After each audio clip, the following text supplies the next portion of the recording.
Le soleil est de retour dans la prairie magique et dans le petit sous-bois.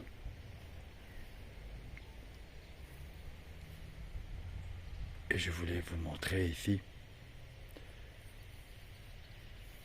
que j'avance un petit peu à la fois. Comme vous pouvez le constater, j'ai rajouté tous des copeaux. On va avancer un peu si vous voulez. Ici, il y a des plus gros copeaux.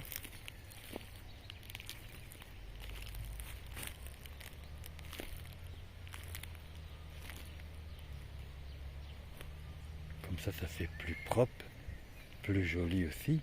Et en même temps, il y aura moins de gruyaux qui vont pousser, des orties, des mauvaises herbes. Ici, vous voyez les magnifiques fougères se déploient bien.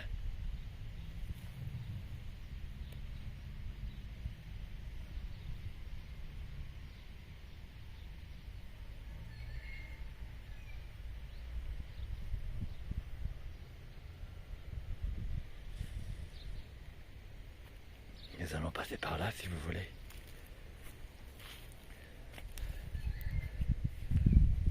C'est vrai que c'est quand même assez grand. Alors si je ne mets pas des copeaux, je pourrais beaucoup passer de temps à nettoyer les mauvaises herbes et c'est pas possible. Moi d'ailleurs que j'ai bien nettoyé déjà. Aujourd'hui il y a encore un petit peu de vent mais ça va. C'est du vent à 40 km/h. Mais toute la semaine c'était quand même assez épouvantable le temps. Vous voyez ici, j'ai ajouté des bordures en bois. Elles ne sont pas encore bien installées.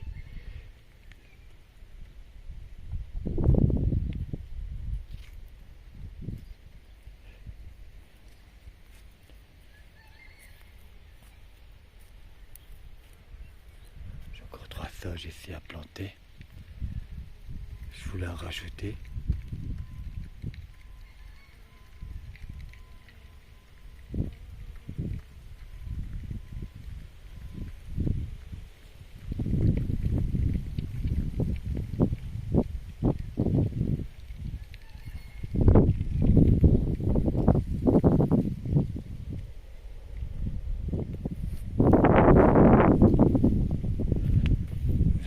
Nous allons aller par là avant de retrouver la nouvelle prairie magique.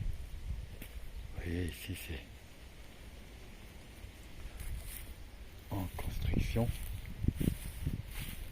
Je vais continuer dès que j'aurai des nouveaux copeaux. J'ai fait tout cela hier.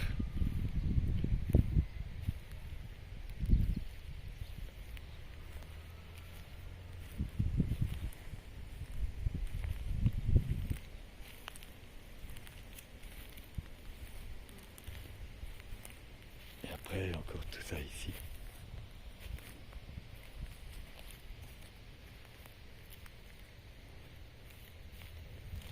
Il y aura d'autres copeaux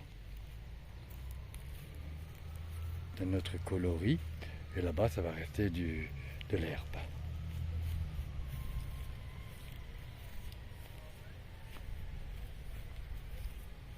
Alors je vous emmène cette fois-ci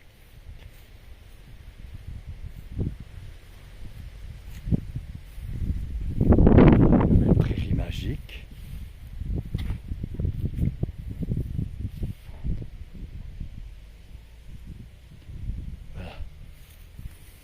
Ici, ce petit chemin, c'est l'allée principale qui donne à la nouvelle prairie magique. Je l'ai colorée avec des copeaux couleur beige, plus clair. J'ai rajouté ces petites lanternes.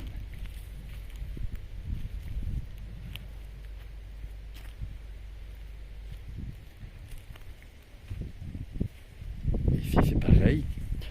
Les chemins que vous voyez ici, je vais mettre le long de la bâche aussi et des beaux copeaux pour me faciliter mon travail aussi, pour que je puisse aussi bien gérer cet endroit. Si j'y prendrais pas garde, même l'hiver, ça pourrait bien vite disparaître, tout ça. Car la pâture reprendrait facilement le dessus.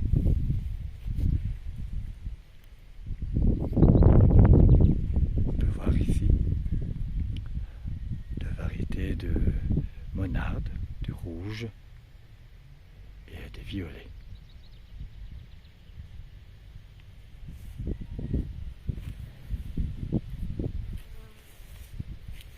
Et j'aperçois derrière un premier Rudbeckia elchinea purpurea. Nous allons nous en approcher d'ailleurs. On ne va pas se priver d'aller admirer ces magnifiques fleurs. Un jaune légèrement orangé, mais il y a des plus oranges que ça. Après en mélange, ils sont très beaux. Après il y en aura des rouges carmin. Et il y a aussi des rouges vermillons, toujours dans des coloris chaudes. Ils sont accompagnés ici de coquelicots.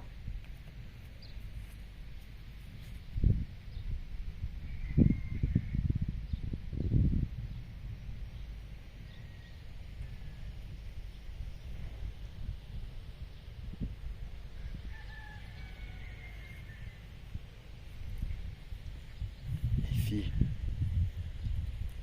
les plantes que vous voyez, petites plantules, ce sont des œillets, des bleuets.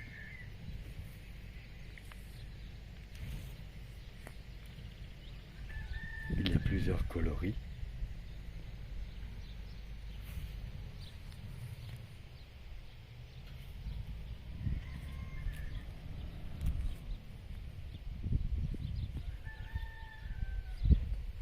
Ici c'est pareil, il y a beaucoup de belles de jour.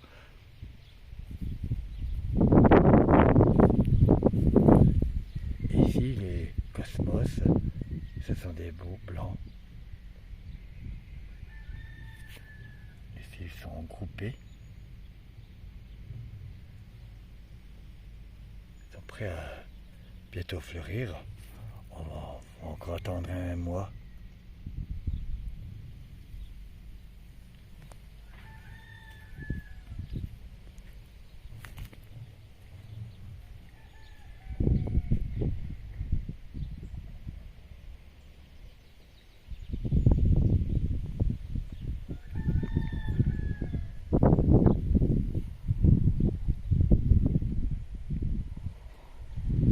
Jour qui fait beau de cette semaine, avec encore un petit peu de vent, mais on ne va pas se plaindre.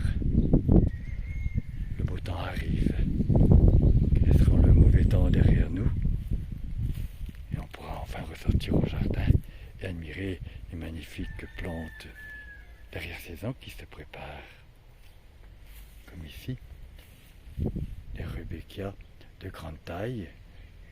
Ils peuvent atteindre 80 à 90 cm de haut. Ils seront à peu près ma taille.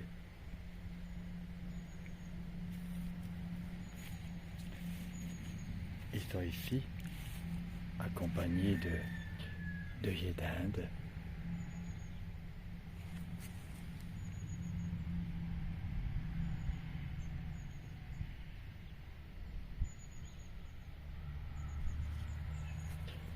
Je les ai mis à proximité de cette plante. Ce sont des éléanthèmes, la famille des grandes marguerites jaunes, car ils sont fort sensibles à l'otium. Et ici, je vois qu'ils sont très beaux. On va regarder s'il y a l'otium. Un tout petit peu, mais vraiment pas beaucoup. Pourtant, il a beaucoup plu. Il a beaucoup plu.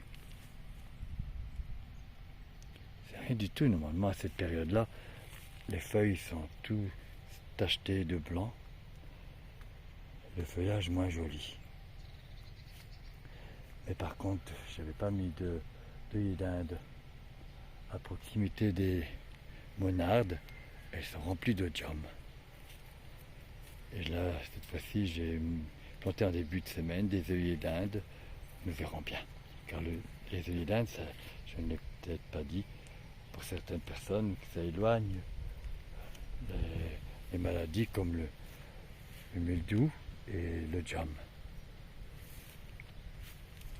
Ici, c'est tout un groupe d'astères d'automne aussi qui se préparent, donc qui prennent leur temps pour fleurir. Nous y reviendrons dans les prochaines vidéos. Je vois que les papillons commencent à tourner un petit peu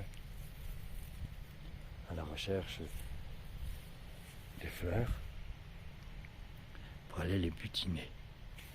Ici, c'est tout un groupe de phlox. J'en ai sauvé beaucoup aussi du déménagement.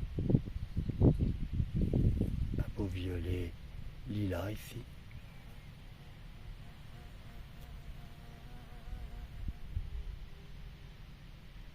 Un plus clair à proximité. Celui-ci c'est un magnifique aussi, très parfumé. Mais tous les phlox paniculata sont très parfumés. Après, en dernier plan, il y a beaucoup de blancs. Ils ne sont pas encore fleuris. Je les ai replantés tard, que je n'avais pas eu le temps avec le déménagement.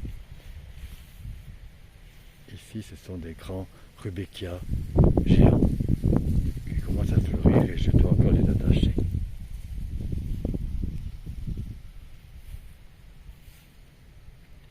Et là, vous les reconnaissez, ce sont des pétunias qui sont très parfumés et égayent beaucoup aussi le jardin, comme ici la nouvelle prairie magique.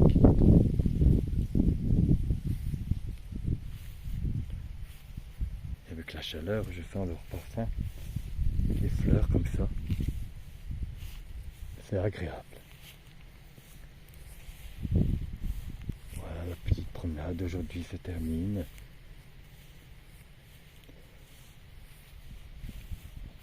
Je vous retrouverai sur une prochaine vidéo si vous voulez.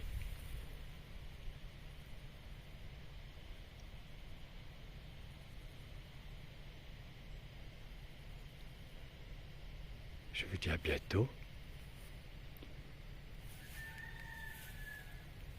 Et profitez bien du beau temps. Car si nous approchons le week-end,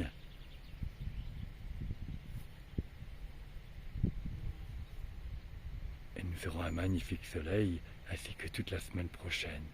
Je vous dis à bientôt sur une prochaine vidéo.